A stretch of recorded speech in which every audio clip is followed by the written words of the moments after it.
கண் சுருகி போன குருடனாயிருக்கிறான் என பேதுரு யாரை குறிப்பிடுகிறார்?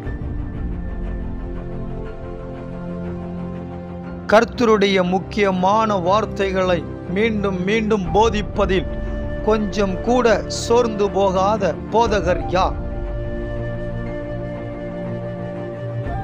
கர்த்தராகிய இயேசு கிறிஸ்து பேதுருடைய மரணத்தை குறித்து முன் அறிவித்தது போல அவருடைய மரண நாள் சீக்கிரத்தில் வருகிறது என அறிந்து ஜனங்களுக்கு என்ன கூறினார்?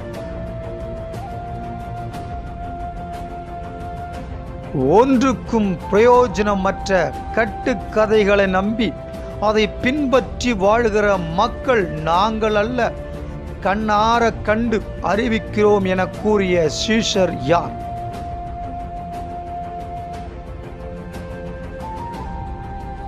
இன்றைய காலத்தில் சிறியோர் முதல் பெரியோர் வரை அனைவரும் யூடியூப் சேனல் மூலம் கர்த்தருடைய வார்த்தைகளை பேச ஆரம்பித்து விட்டார்கள். மிக கவனமாக இருந்து வேதத்தின்படி பேசுவது சரிதானா என நிதானித்து ஏற்றுக்கொள்ளுங்கள் என்று முன் அறிவித்த ஊழியர் யார்?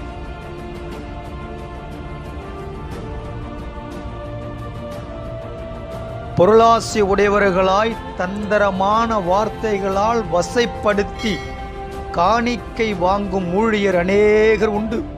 வாங்கும் பணம் எதற்காக செலவு செய்யப்படுகிறது என்பதை கவனித்து உதவி செய்யுங்கள் என கூறிய ஊழியர் யார்?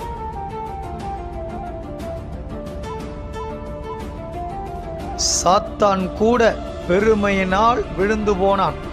ஆனால் மற்ற சில தூதர்கள் பெண்களோடு விபச்சாரம் செய்து தேவனிடத்தில் பெற்ற தண்டனை என்ன?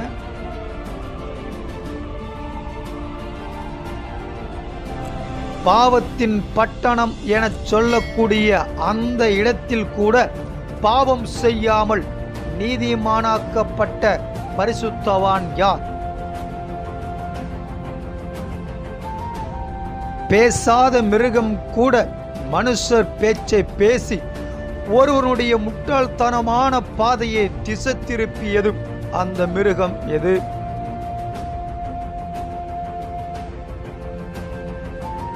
சில கள்ள போதகர்கள் பெண்களை இச்சித்தும் தகாத இடங்களில் கைகளை வைத்து ஜெபித்தும் தந்திரமான பேச்சுகளால் அவர்களை மோசம் போக்குகிறார்கள் என எச்சரித்த ஊழியர் யார்?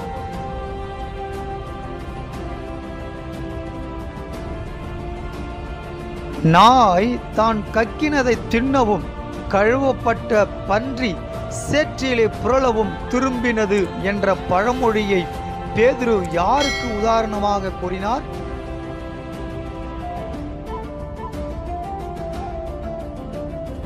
பழைய ஏற்பாட்டு நியாயப்பிரமாணம் நமக்கு தேவையில்லை என நினைத்து நாம் புதிய ஏற்பாட்டை மட்டும் வாசித்து தியானிக்க கூடாது.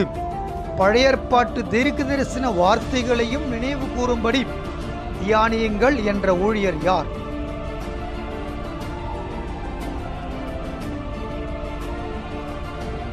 இயேசுவின் வருகையை நாம் நம்பாதபடி எப்படி நம்மை நயவஞ்சகமாய் வஞ்சிப்பார்கள் என வேதம் கூறுகிறது.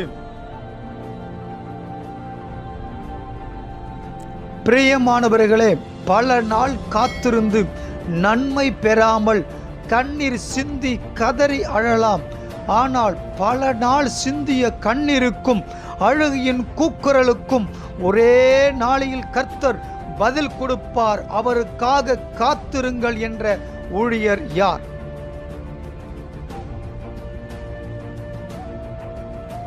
சில ஊழியக்காரர்கள் தாங்கள் எழுதி பாடிய பாடல்களையும் எழுதிய புத்தகங்களையும் பேசிய பிரசங்கத்தையும் தவிர மற்றவர்களுடையதை பாடவோ பார்க்கவோ படிக்கவோ விரும்ப மாட்டார்கள்.